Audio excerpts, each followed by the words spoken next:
Please, can you tell us more about the weaker men? No. What I mean here, people talk about patriarchy as if all men in the patriarchy benefit from the system. True. While patriarchy is built for fewer men.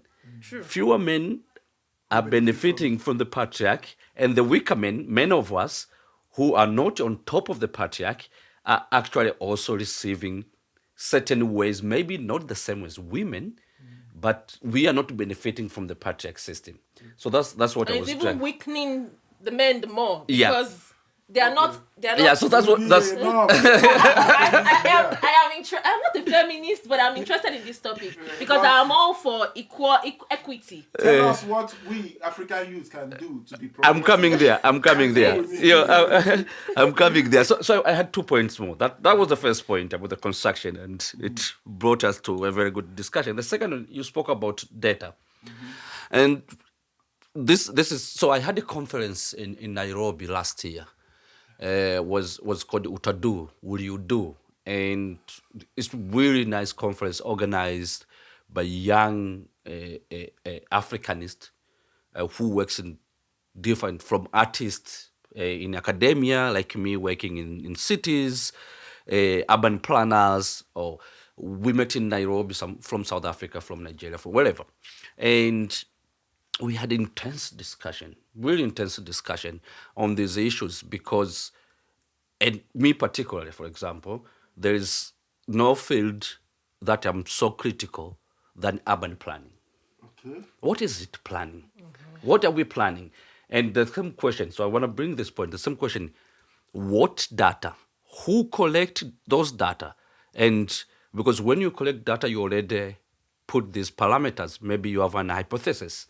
Or you use or the parameter of the Western education that we collect that data, The matrix. which usually Yeah. we us as educated development workers, we start development studies in German, so we qualify more than the guy selling water on the street. So we are assigned to go collect this data. We go with all our biasness after seeing how things are planned here. Mm-hmm. And we think this is what we would like to see a street in Ibadan to look like. We want to replicate it. Yeah, which actually is really skewing what African cities are. So I want to come there. Because no matter how you plan, no matter you provide planning for the African cities, the city dwellers plan themselves. The way they construct their house, the way they want the porch to face, and whatever. So there might be really good planning. You go to cities, you will find either those, the middle class and higher class, because, why? Because they are individualistic. They want to build their bigger houses. They want to put a big fence to replicate what they've seen in the West. But also they want to segregate themselves from the others. To protect, that too. And that's why they go shopping. Even if you tell them, if you go to the local market, you get better, tasty, organic mangoes, organic oranges, but they will go to the supermarket to buy imported GMO. This is another discussion too. Mm-hmm. But it's issue of class. How do you differentiate yourself from the class? But if we go to the majority of the city dwellers, so this we're talking is like 10% or 20% of the city dwellers. Majority of 80% of the city dwellers are people who engage in informal economy, who collect a little bit, build it small, and then they have the house. If we want to collect data, I think we should let them collect data themselves. The people, right? The people, right? What works for them? Yeah. And that's what I was engaged back in the days. And I think the progress should be. I think progress should be simply means what works for someone. What works in a particular society and culture that benefits those people living within those societies and those cultures. For me. No, so that was the point. I didn't. Please. No. You can just round it off and then. No, yeah, I was not going against it. It's important to have the data, but my point was, how and who should collect this data. And of course, there is a methodological problem there. How are we going to do it? There are few people have, not few people, there are few methodologies, they are not adequate yet. There's participatory rural appraisal, if you know. Anyone knows participatory rural appraisal? And there is another methodology, it's called participatory action, participatory research action. I remember. Participatory observation that I am aware of. It's participatory learning action. Can you define this? So this is a methodology. I worked a little bit back in the days with this. So the meaning of this methodology of collecting information or data is to remove us as the scientist, as the expert. I come here, even anthropologists, I think we still lack this because we go there as observers, but we observe what people are doing and then we come back and write we observe, but also we do with them. And then we come back and write about people's experiences. But this participatory learning and action is learning and action. It's let the people collect data themselves and analyze themselves. So there are several exercises. So for example, one of them is called transect walking. If you have heard about that. So if you want to talk about, we did this in the villages. So we talk about, so first you bring whatever the focus group discussion, you put, there are many ways of dividing the groups. So you can have women alone in certain exercises so that women can have, because usually when in the villages you put with the men, patriarchy comes in and women don't talk, So there's many ways of doing it. So one of the exercises, for example, is mapping. Instead of you mapping, you let them map. Can you map the village? Can you map where the resources are? Can you map? So they will, and usually not with a pen or with a no. You go outside. They have to figure out how to draw the map. So they will find stones. They will show here there's water. The river is here, and whatever. So and this you can target to any specific data you want. So if you want to collect data about water, so you can direct. And transcend to walk is like, now let's walk through the village, and discuss what is around the village. So things like that. So I think we can use this to get really, really data that reflect what the people want. And we see this, I'm rounding up. No. We see this in urban planning. Because we are really interested in how we can. As Africans, I'm pointing it out because all of these things, Western people can pick these things and want to use it to continue the capitalistic ventures. This is for us as Africans. I was coming to that point. I'm coming to that point. So we can, and this is because so when I was doing my PhD research in Dar es Salaam, I was a waste collector. So I was collecting waste every day with collectors and looking through. And you see, every city has planning. But the way people build the houses reflect the community. The people, in this we call low-class neighborhood, whatever, people build close to each other because that's how we live in the villages. And that's how they can afford. It's not only afford. He's saying it reflects. Just like making a pot of soup here. Yeah. It reflects how you make soup at home. Resources you have. Or even what you said to me, like when we first met, like you never been to Burkina Faso, but because you met me, it's as if you've been to Burkina Faso. Yeah. I've never been to Tanzania, but meeting you is as if I've been to Tanzania. Become a kind of a picture at which you see a lens at which a mirror, a reflection. A mirror. Yeah. So we can see. So if we look at all cities in Africa, majority of people are not from there. So it's either second or first generation, or they have just migrated to the cities. And this reflects a lot where they're coming from. So, and if you look, I don't know, villages in Nigeria, villages that I grew up, houses were together and the farms were out.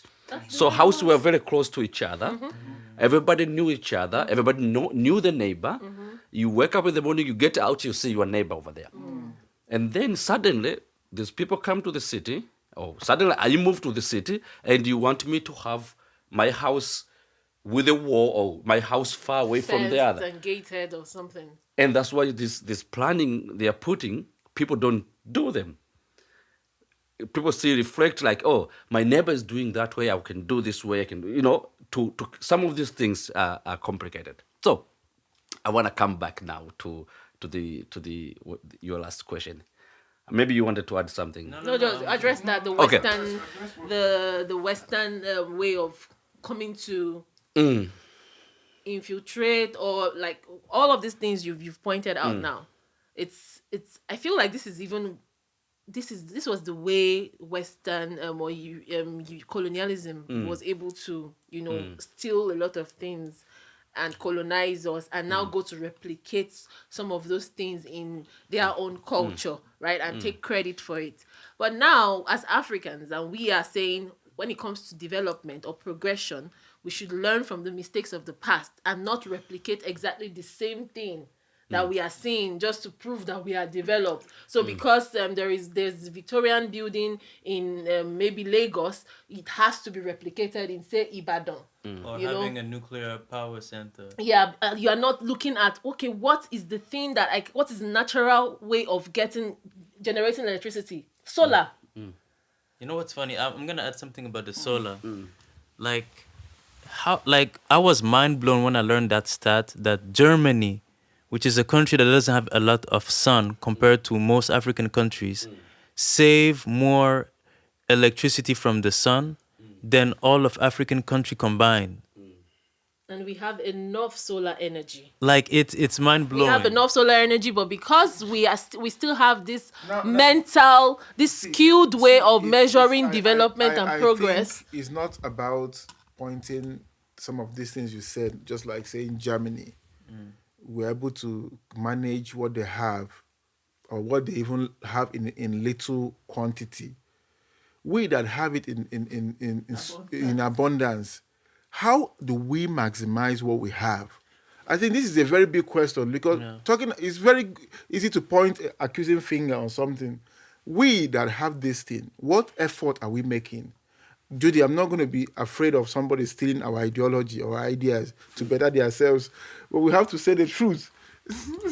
So actually, this is what I was coming to. And if I wrote my master thesis a long time ago about solar, and I have a really, I think, not interesting. There's a paper I wrote last year about late capitalism and solar, but we forget about that. So the question, first, I agree with you, and I think we should be that way. For me, it's like one of my dream is to start the European or Western studies in Africa, especially in anthropology, training young anthropologists in Africa and send them here to conduct their field work. Yes. Look, how did these people manage to do this with this bad Shift weather? the gaze position. And take those studies, those researches, and bring it down. and get policymakers to look at them and to to implement them. This is my bigger dream later, that I can be able to start this center, train Africans, because anthropologists, including me, we come here, we get trained, and we are sent back home. We study our own societies, and we come here, we publish our thesis, we publish our books. There's an academic infiltration, like milking of academic texture. Yeah, I think we'll talk about it today. Yeah, so I think there's a need for us, our students, to come up here, look at this society, look why when you get old they send you to nursery. Asian people, they do it. China is doing that. Is sending. They send their people. Yeah, to come exactly. study and bring back like academic returnees. But for us as Africans, the reason we have a lot of Africans in diaspora, right? they see the way things are organized. That's the word. Things are organized here. A lot of things that you can do, you cannot do here. You get back home and you get away with it. You disobey traffic laws. You throw waste. You litter the whole place. And you know that when you are here, you can, even our politicians, they have houses abroad. They travel. They send their children abroad. So, what are you saying? No. What the point I'm making is that it's not as if they have not come here to see how things are being done. But they cannot study and learn and now take the lessons back home. Especially So are you saying the character of Africans is the reason why we're not progressive? It's not our character. It is not our original character. It was the what we picked up, like something that is not a part of us that we picked up as a form of survival. So even the Africans, you don't even have to be an anthropologist to study and observe your environment. I think I'm a little bit against you on this. So first, and this is not bad at all. A lot of Africans we have here, and this is also not. I don't believe in Western scientific methodologies, but even if we had or even if we go back to Timbuktu, Fez University back in the days, any education established on facts. A lot of people we have here of ourselves do not look on facts. And so I will give some examples. When I go back home in Tabora, far away from Dar es Salaam, people look at me, do you live in Europe? You see, that's the question. They ask. I met my mom. She has a group with other women, this merry-go-round. And I was taking a walk just on the street, and then I bumped on my mom with her friends. With your friends, yeah. And she said, yeah, Sam, come over here. This is my son. Is he the one who lives in Europe? Yeah. Then I left, and they asked, is he living in Europe? What does that say? Because you don't What represent kind of their values purview. do we take home? We go home with Gucci's. We go home with Jordans. That's what we brought home. We don't bring the facts. We don't bring that would you work hard if you have a company in Tanzania. We have a lot of problems with repairers. They don't repair properly. You have a broken TV. It takes a week to fix it. My computer, my Apple. Yeah. I went to Nigeria and go to the place they call computer village in Nigeria to install something to. Do you know that they took my board because when I got here I got to learn that these Apple computers, you see. The motherboard. The motherboard, like when you are not using the mouse, the mouse there, if it spoils, you have to change the board or something. So the guy actually took, because he asked me my password, and he did say he doesn't want to repair it there. He's going to go to another place, person that should wait here. Being somebody who, how we live very open in Europe, we don't. He went there and changed my board, and now this thing cannot touch except when I use external mouse. So, you see, these are the kind of things that exactly, and I'm saying we are so. I have a book coming out. Maybe I should also announce. Maybe people will be interesting. I have a book coming out in October, and it's called "Gathering the African Technosphere: Labor and Life at the Downstream of Late Wonderful title. Techno Capitalism." Sorry. It would be interesting to read. Gathering the African Technosphere, Labor and Life at the Downstream of Capitalism. And I have a whole chapter on repairing. Those we have, I would call genius people. In every city in Africa, if anything break down, there's no broken. There's nothing from the scratch. They will repair.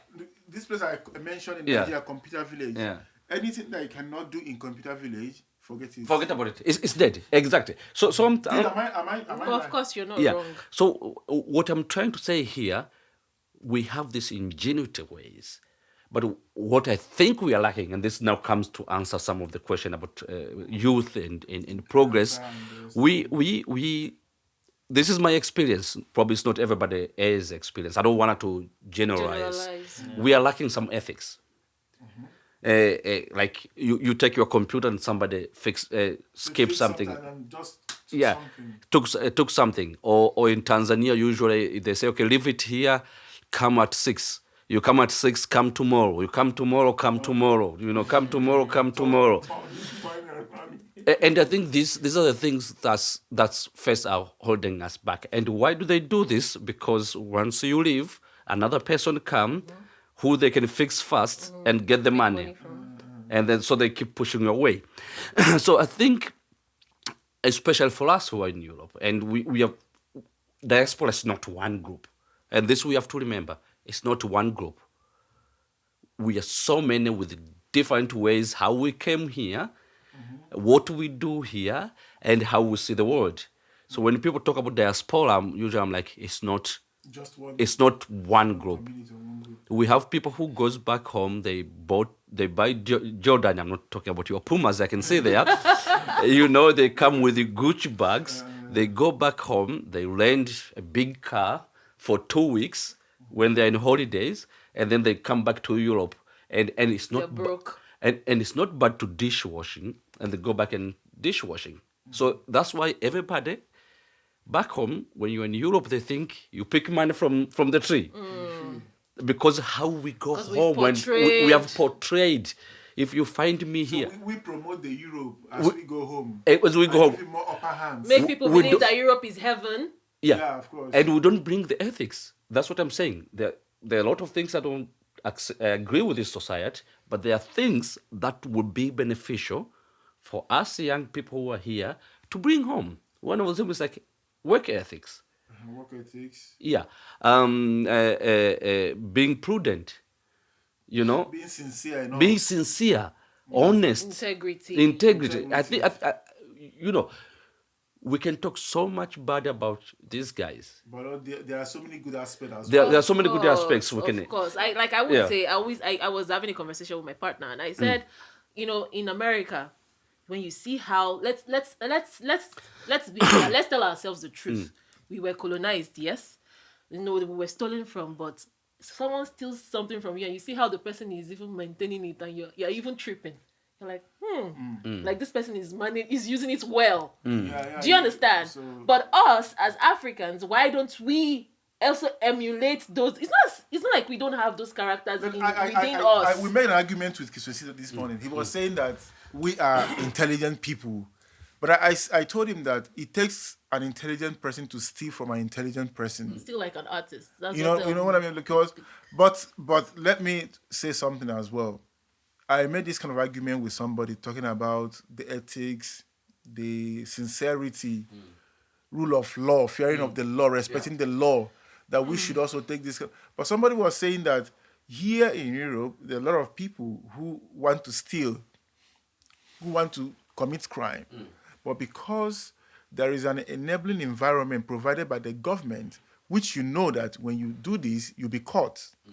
So people, sometimes, you leave your phone, you forgot your phone in a car or in a bus, they take it to a place where you can go to take it back. Lost and found. You're lost and found. Because they know that when you pick this, when you ask a question, they're going to flash the camera to see who took it. So sometimes the person is making this kind of argument that these people here, you know, culture, it reproduces itself. As they were doing this over the time, you steal something, you are caught, you brought a book, over the time, it recreated itself, generation to generation. This is how they were able to change their attitude and character. So, I don't know. No, I agree with you, but also, so this is, I'm going a little bit Marxist. If you steal from the rich, it's not that bad. You are redistributing the Oh, please the don't wealthy. say that to Nigerian youth, because that's the whole idea of this Yahoo scamming thing that they are doing, because they believe, which is also one It's thing. revolution. They believe that they are taking back what was stolen from their ancestors, so they are scamming back. But this is a wrong way to look at things. But the question is, so I'm coming to that specifically to address that. So if I was a Nigerian prince, you know, the scammer, I will scam these people and go to my village and build schools. Exactly. And I'm coming to this point. You started, you remember I started from the beginning about individualism and also progress. We discussed a little bit. That progress is now really being determined in terms of material possession. So, for example, we would say For example, we say, to me, a progress will be when I'm in Ibadan. I can forget my phone and I will get it back. No, I'm just saying that's true. So, but I think huge problem, and this is what I started with at the beginning when we start the discussion, is we have become individualistic, too individualistic, that it's me first. Without heart, without emotions. But also our values are attached to material possession. So everybody wants a big house, everybody wants a big car. If all of us wants that, I don't know. Where are we going to park those cars? Where are we going to drive those cars? They make us to build house in Nigeria, even though we don't live there. Yeah, Just imagine. exactly. And the third, which now I'm coming to the bigger question you asked me to. That's why I came here, is what should the youth do? And to me, and this is lacking across friends that I have, across people I know. Everybody wants to have a big house. Everybody wants to have a big car. Everybody wants to have a beautiful girlfriend or beautiful boyfriend. The aesthetics. It's all about the aesthetics. And all these things, once you are dead, They're all gone. nobody will remember you. Nobody will remember how much money you had. Nobody will remember the house you left. Maybe whoever take it, 50, even not 50, 20 years down the road, nobody remember that you built that house. There's one proverb that says, people who remember you after 10 years, you are gone, and your children. Yeah. Yes. But Even your children will forget you at some point. It will depends on the impact you No. made. Anyways, They as will a remember parent. you. They will remember you once a year, maybe on your Memorial. birthday or the memorial. Otherwise, they will continue with their life. And interesting enough, not only your kids, anybody here knows who was the father of their grandfather. I never met my great grandpa. Do you know? Yeah, Even if you met, nobody has met I don't know her. what I it looks know like. The names. The I know the name, but I don't the know. father of your grandfather. Nobody has met. I didn't meet them, but I know just know the name. You know the name. Did you know what he did? No, just Did you know anything But it apart depends, from but the if, name? If he's Dangote, for example, in You would Nigeria, know. you would know. This is what. We also read Chastelos, we read about all these guys, we read All of these new you things, just law, mentioned and all of those Marxism. things. Yeah, that become exactly. universal. Exactly. This is what the youth, many of us, should think. Like 3 generations down the road, what will people remember me for? Nobody will remember that you drove a Maybach. Okay? Actually, 20 years later, it will be on scrap. People are going to scrap it. There'll be something else. And I'm not against material possession. No, I get your point. People remember you for the impact positive you made. Yeah. impact you made, not by materiality. We still remember Nyerere. We still remember Nkrumah. We still remember Walter Rodney, Sankara. Sankara. Why do we remember them? Because of the positive impact they had led onto people's consciousness. Exactly. And the root is consciousness, actually. Like, that's a thing that I know for sure. That if you can change someone's thought pattern. So for me, like, what I know, like, what I understand is that consciousness is the root of everything. Like, if you look at this microphone, this clothes we are wearing, this camera I'm facing, the lights, everything comes from consciousness. And consciousness is basically the portal that gave birth to any ideas, that makes any idea real, tangible, and concrete. And human beings, I think that a way to really impact a change is not by, I mean, material things. As I agree with you, like, it's not like, it's good actually. Like, if in, for example, in Ouagadougou we had much more roads that will cover the dust, better infrastructure, yeah, that would be good. But I think, or I not even think, I'm very persuaded that a change that transcends time, that bends space and time, is the impact that you have left on people consciousness.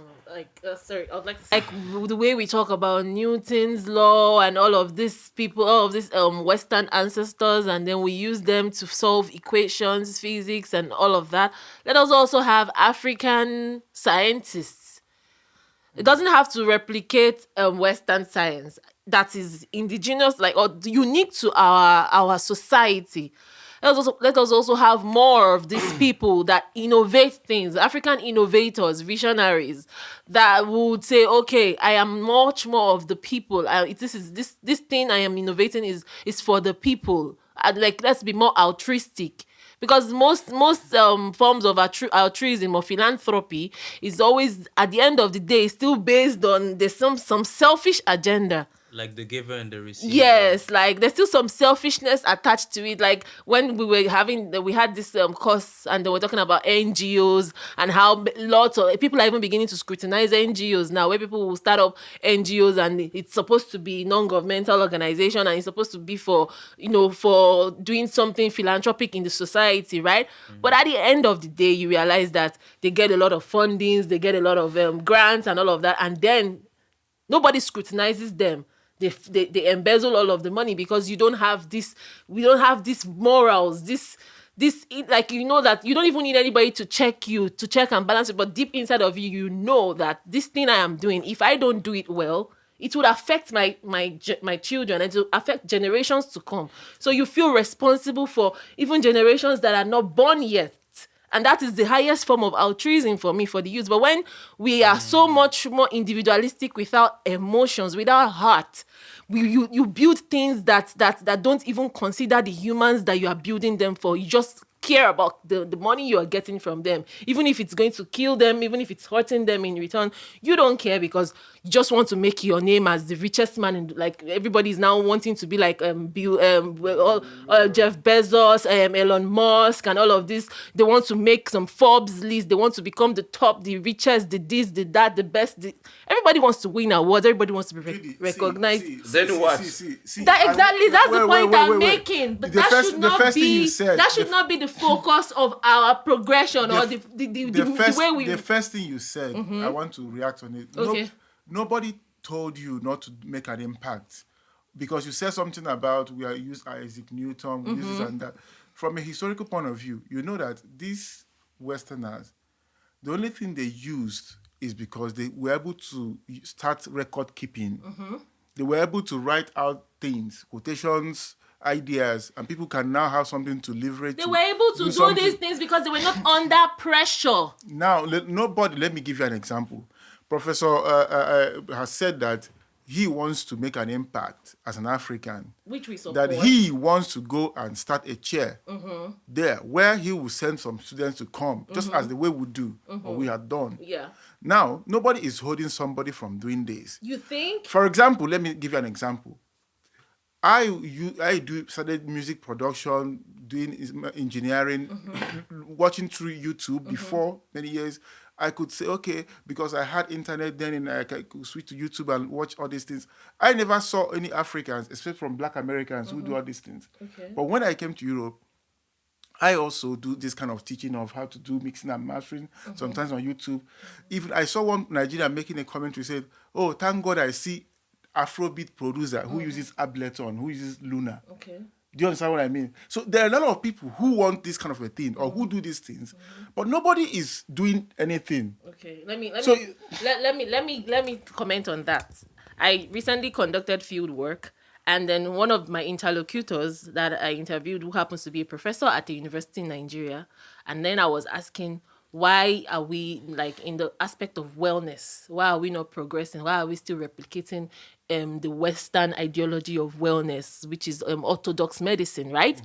And then from his contribution, of course, from his contribution, he was like, the average African elite that has the resources, that is has the capacity to build things that would be Afrocentric. They don't want to do it because they want to help the community. They just want their names to be there. they have the money, right? And then when you go meet them and you say, this is the research we've been conducting, these are the things that we need to make it better, they would be like, okay, I can give you the money, but let my name just be there. Can I comment on that? Exactly. This is what actually I want people to do. Exactly that. Go to all big universities. Go to Oxford. Every hall, every building has someone's name. And most of them, they were entrepreneurs. They were people who accumulated wealth. When you accumulate wealth... Are we not replicating? No. Let me come to this. It's not about replicating. They have names in those buildings because they contributed their wealth to the university. It's a different thing to have your name. So it's a different thing to not give recognition to the people on the team. There's nothing like we don't work in teams. No. I think you are getting a little bit out here. Let's go slowly. The question was, what should the youth do? Okay. And I said, African youth, they should do whatever they have passion with. Mm-hmm. If you want to accumulate wealth, don't be corrupt. Don't take people's money. You have a company to build a road. You build a bad road and you keep the money, or you pay 10%. Do it properly, okay? Get the money, accumulate wealth, and use that thing that you are so good to advance the society. So we took all these people here, all the colonialists who came and exploit us. Mm-hmm. When they brought the money here, they didn't put their money in Switzerland. Exactly, that is it. They put the money in the community. They were conscious about colonizing Africa. They were conscious about accumulating wealth. Yeah, exactly. So they were conscious about the competition and surving. They were conscious about self-preservation. Wait. You are deploying my point here. My point. I'm not saying colonialism was good or bad. I'm saying for them, they came to Africa. They had companies. They went to Belgian Congo. I can see there. They cut, King Leopold and his company killed almost 20 million people there. Very bad. And it's bad. But what we're talking about the future of Africa. We're talking about the progress of Africa. And I'm not saying we should go somewhere and cut people's hands and kill them. It's gone. But we have to work in everyone's capacity. You are good at being at the university. Stay at the university. Do research, publish, engage with the public. Don't just write academic papers and being in the library. Not everybody can go to the library. Go to the radio, go to the TV station, engage with the public, start community movements. If you are very passionate about entrepreneurship, do the entrepreneurship so good that you accumulate enough wealth. If you are good in IT, invent things that will, solve society problems, If you are good at music, make so good music that people will dance all night. That's what I'm saying. And if you have so much wealth, it should not be about yourself, because people will say there's no limitation. They're easy. If you are really doing something that you are passionate about, you don't want to have 10 Lamborghinis. It's stupid. What we see the African musicians. See these African players. Yeah. What is this money? Sadio Mane will be remembered. That's the example I wanted to give. Will be remembered because he played football very. Even Akon and all these guys. He got a lot of money. He went back, built a school, built a stadium, built a health center, put a gas station, which I don't think is very good, but okay, it's good also. If everybody in their capacity does that in their own ways, do that to their communities, we're going to see what progress we want. But if we think, if I have a big house with a swimming pool, of course, everybody wants a swimming pool, you can have that. And we accumulate, and the problem. So now I'm going to this is a meso. Now I'm going to the meta level of this problem. So now everybody who goes to power, to politics, because politics is about redistribution. And that's why if we go back to things fall apart, the old guys who they were politicians, actually, in the village caucus, they made decisions to redistribute, to put ethical and moral guidelines to the society. To control institutions and to...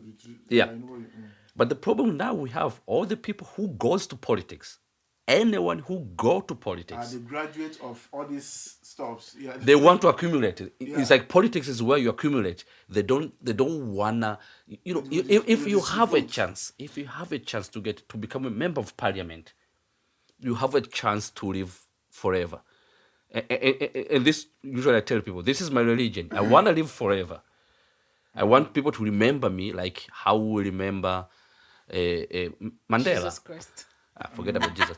Okay, sorry. Mandela. I'm talking about how but people we remember about remembering. Abdel Nasser. This, or how we remember Nyerere, how we remember Lumumba.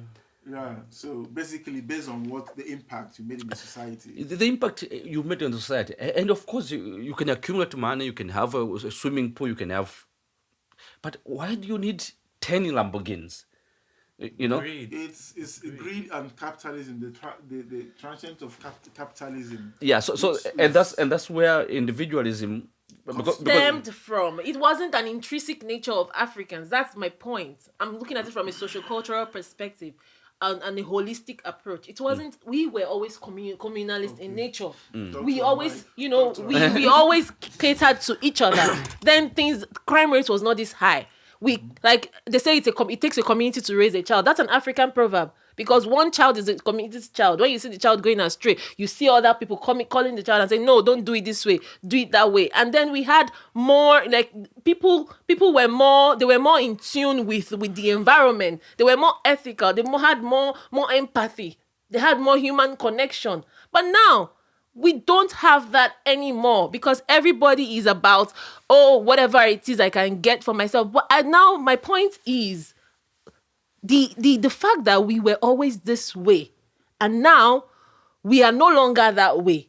And we now want to come and it's okay to, when you see someone doing something better than you, even in business, you say, that's my competitor, right? What's this person doing? Well, how are they getting it right? How can I come and replicate that in my own business to also grow?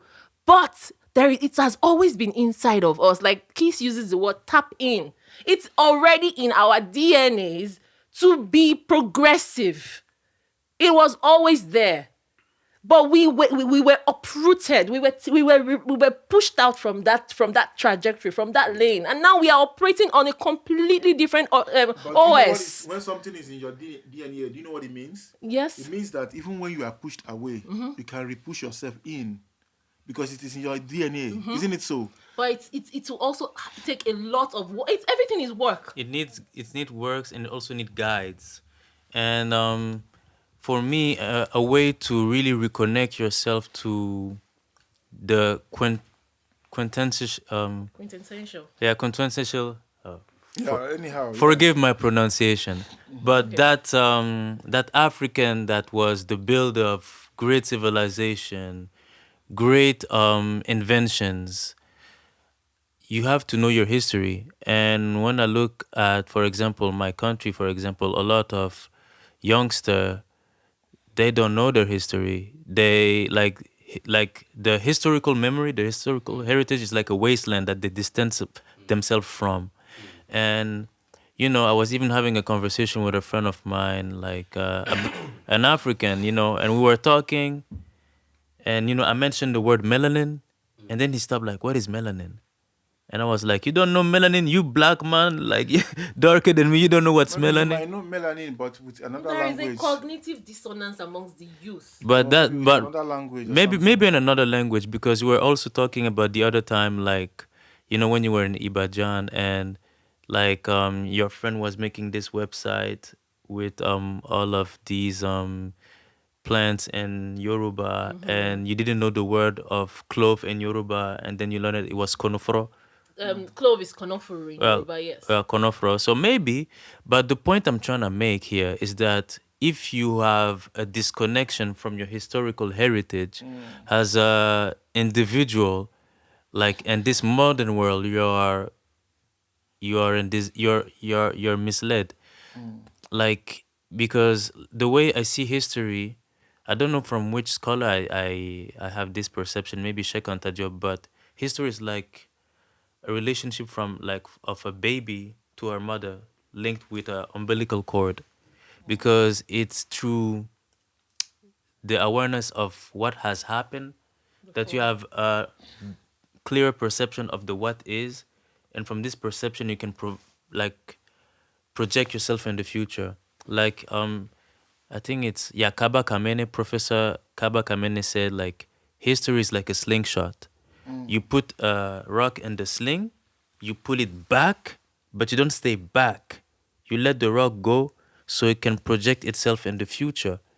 And if African history will be properly taught, holistically taught, not episodic, because that's also a method that brings confusion when it's just, okay, so there was this part and this episode, then you don't see the link between all of them holistically. So this can be like a bit confusing. In fact, that is what it is. So you are And saying, and also you I are saying the consciousness of history can trigger progress.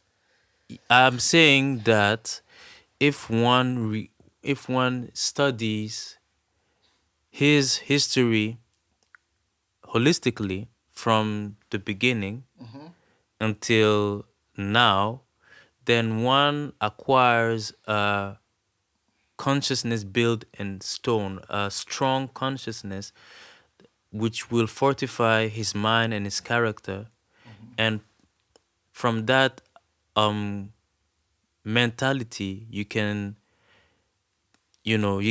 project yourself in a way that is beneficial for you. Because, for example, the thing is, I notice with Africans as individuals, they have high self-esteem. You cannot punk any black person. It's rare. You cannot punk. But when you look at, for example, white people as individuals, like some of them are like, you see a lot of you see the trait of social awkwardness, insecurity, that is very dominant as individuals go. But as a collective force, their self-esteem is quite high. But when I look at African, is the opposite. As a collective, there's like, the pride is not high in comparison. For example, pride in which sense I explain. Like, pride of, like, oh, my community has contributed to that, to the world. My community has contributed to that, and therefore I feel happy, proud that I belong to this community. There's some pride, yes, but it's more of a showing of pride. And it's more of, I trying to prove that I am relevant pride. It's not like a pride that you have brought contribution to humanity and sciences and things like So that. generations after you would even benefit. It's Exactly. kind of you individualism. You have done this so that you receive praises. Exactly. A lot of people often give alms or contribute. For example, in a church, like I use church because church is also a kind of a mirror, culture, a mirror to culture see in the Africa. culture. Yeah. So sometimes they come to churches. They make. Yeah, there's a religious. Look, I sometimes, like, for example, in a church, some people go to church not just because they want to pray, it's because they want to see the people they've not seen for the week. So it's just like a meeting point for some people. So what I'm trying to say is that some people come there to make donations in the church, because not just because they want to make this donation from their whole heart. They do it because they want to receive immediate praises. They want people to clap for them. So that's they want to be recognized. So, But it's not only at church. It's in multi-dimension. Yeah. Like, there's politicians, Even they. at the university, educational institutions, you see professors, like we mentioned, you see them, they suffered when they were once students, right? They went through a tough time. And then they also become professors and lecturers themselves. And instead of them to think, oh, how can I make it better for these students so they don't experience the same thing I went through? But instead, they become principalities and powers themselves. And they start oppressing the students. Like, you see the deans and vice chancellors, and they start putting their children and their family members there. They don't care about other people. Because they know that they suffered to get to that position. They went through everything that one goes through. We all know that. But then you get up the ladder, and then you remove the ladder for people do you know to that climb. this thing you said is a construct as well? Yes. It's a construct. How so? I know you're running out of time. I think we have discussed million things here, and it's hard to summarize. But I think I'll just go back to the basic what we started with about progress and all that, and what should youth do. The last point I was talking is I think Africa is progressing, and I think it's progressing pretty well. We are not there where we want to be, so there's need of more. I think we don't have the political class to take us there. So I think it's upon youth to reflect. We have to reflect. I don't know if I'm still young. To reflect you're what still a we youth. want our society to be, and get rid of those old people from politics. I wondered why Nigeria elected a sleeping man in the office. But that is Oh, but one would say- a puppet. Like, I'm summarizing, guys. Let me summarize. Okay. It's so much. So much. Yeah, So many things yeah. to I think to me it would be if and people this very controversial would be. I think once you reach 70, we should not allow people to be in the office because you cannot develop. Not develop. That's a bad word. You cannot grasp the speed of the changing world after you are 70. I think we need more. 70 is even too far. We need more young politicians to get into the office. So everybody should try being in politics and go up with things that are changing. Second, I want God to be small in Africa. What? God is too big. God is too big and is slowing us down. The God, the God concept, The perception of perception of God, the whole divinity. You're jumping on my point. I'm summarizing. Okay, finish up. So I grew up in a religious family, and I love all the moral guidance that I got from religion, the do's and the don'ts and whatever. But I think where African Christianity specifically, and specifically evangelical Christianity, which has attracted millions and millions of Africans, is holding us back. It doesn't produce any moral or ethical of how to be an African. It's about prosperous, and that is not going to get at us anywhere. So God should be small, don't kill your neighbor, don't steal his donkey, but God will never give you wealth. Wealth will come by working hard, be honest, have integrity, and have ethics and efforts. And I will stop there. Okay. Thank you very Asante much. sana. Thank you. We really appreciate you for your time. If we continue here, we will not finish because it's a whole lot. And we are youths and we are concerned about Africa. But we are really concerned. We want to see positive changes. My own conclusion would be, Samwel mentioned something saying the Ubuntu philosophy is no longer prevalent, like it's gone. I don't think it is gone. I think it's now we have to call on the Ubuntu consciousness. Even if the Ubuntu to revive it, philosophy or concept is no longer prevalent, is no longer I was getting the word. Anyways, even if it's no longer there, we should still have that Ubuntu consciousness in us because we are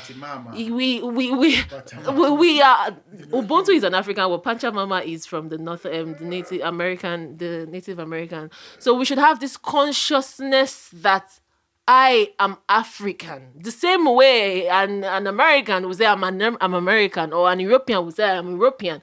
It doesn't make them superior or inferior. It is just the consciousness and awareness of who you are as a human being on earth, what you represent, what you stand for. And you say, this is the way my ancestors, these are the ways that worked for my ancestors. And I could see the good things that it did for them. And you know that the society we are living in is declining because something is obviously not working. A lot of things are not working. So let us still have this consciousness of humanity, and it has always been in us. We didn't need anybody to teach us how to do these things. So let's just awaken it in us and start making all of these positive changes so we can see the progress that we so desire. Instead of pointing fingers and pushing blames and complaining and just crying and saying, oh, this, that. We have the capacity within us to make changes happen. As long as you still have your heart beating. Even if you have physical challenges, you still have the capacity to make changes in your community. That's my own conclusion.